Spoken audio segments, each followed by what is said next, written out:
Pemirsa pisang pinaka silih tunggil wawahan sane utama, sane keanggen ri sejroning upacara agama Hindu ring Bali.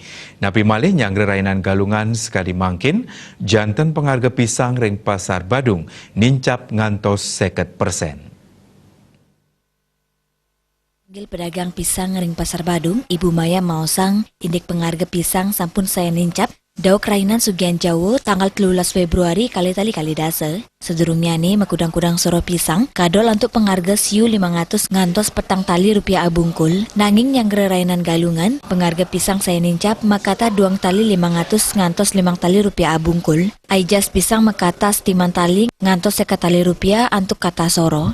Kuentanan puniki santukan sayan akennya nih pengaptin krama, numbas pisang kangen pemidabda penyanggre rainan galungan, sakewantan kuentanan pasokan pisang nenten ake, sangkaning pisang akan rau saking jawi. Sebelum Sugian itu berapa harganya? Sebelum niko normal, niko makin hari raya naik niko. Berapa sebelumnya? Sebelum niko 2.000, makinnya 2,5, 3.000 kita pisang per biji.